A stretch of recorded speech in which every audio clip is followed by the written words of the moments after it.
do try to always stress at the beginning of these is we have to talk about offense during elections too. There's been a lot of good, healthy talk after seeing what happened in 2020 about defense, about securing the vote, about things we've been fighting since I cast my first vote without an ID for Ronald Reagan in 1984. We have to be on offense too. We have to be getting people out to vote.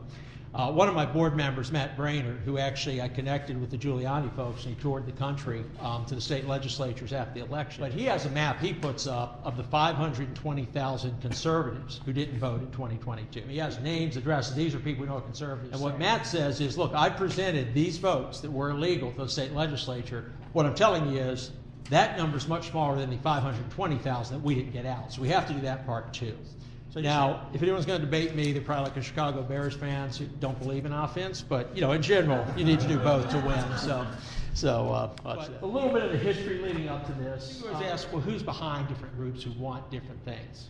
And for that, I'm going to go to my first statewide political boss, who had a great line. It was called the greatest convention ever. First of all, my first political boss was George Allen in Virginia, legislator, and me and Chris LaCivita.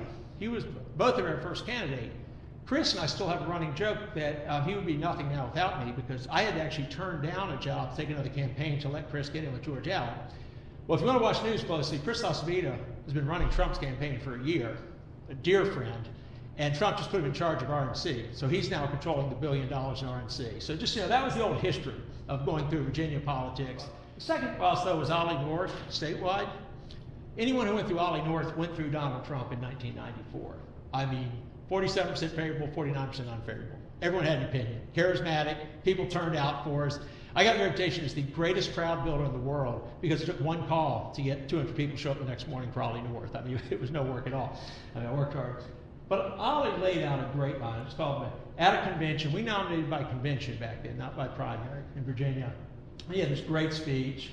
They said, he went through all the liberals. He said the liberal elites, Bill Clinton, Congress, Koppel, who was the ABC guy, his opponent. He finally said this, it's time to take a stand. Whose side are you on? And I mean, to hear 15,000, the thunder. We won. It was a close nomination fight.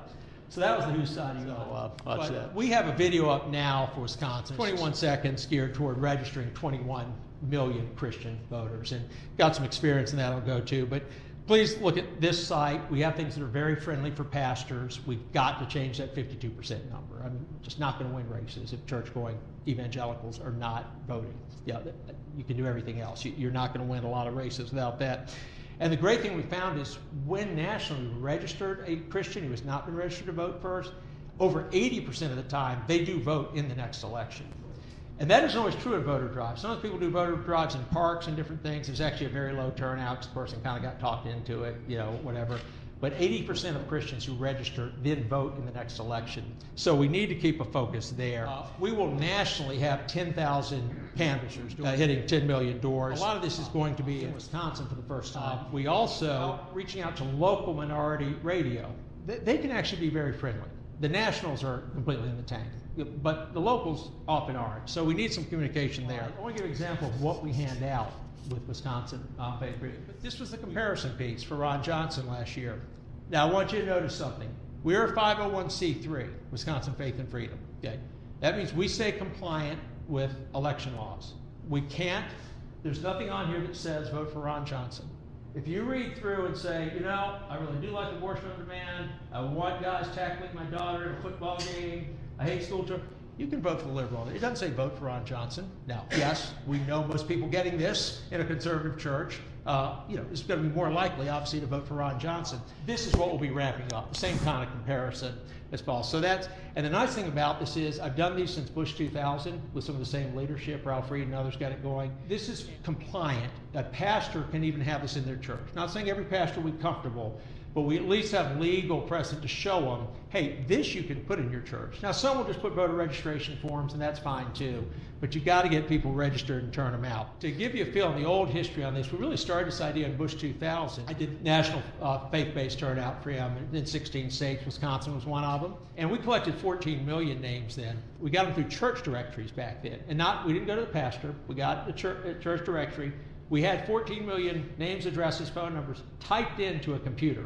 I try to explain to the kids these days, like, well, we got 20 million. Yeah, you have geofencing now. I mean, now you can put a code over a church. So we really started getting this drill down here, and just, that's how you start re-engaging people and getting them to vote. Oh, we joke a little about, getting into debates internally and figuring out this issue or the other.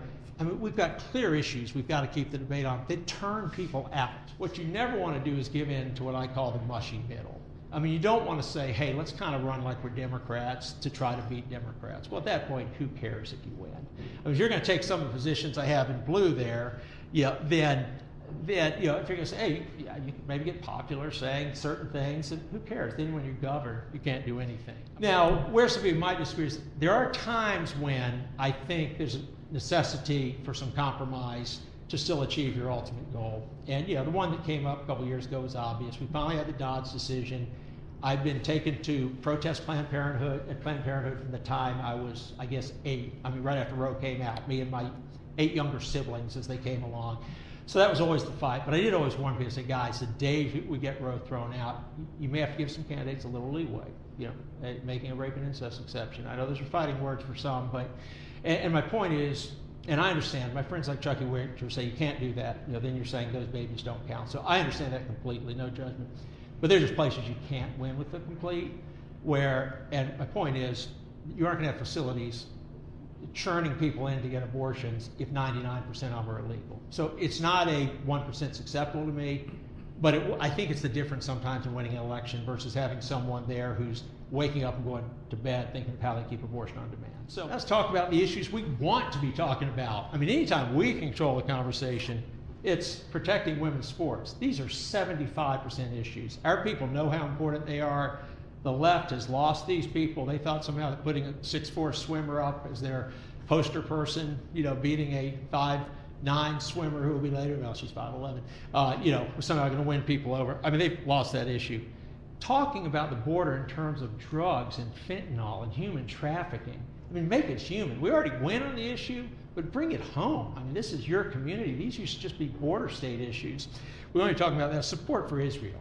I mean, the left is having a war within their party, whether or not they're actually for Israel or for Jewish babies getting killed. So, and then voter ID. I mean, the left only wins out when they trick people through the court. So, just given those are easy ones. One other thing we do here, I do have a monthly column in Newsmax where I hit things like how our law is more liberal than New York. I think that's worth pointing out. And then I'm on Fox News every week, so there's a lot of good stuff at my Newsmax column, etc. So for more information there.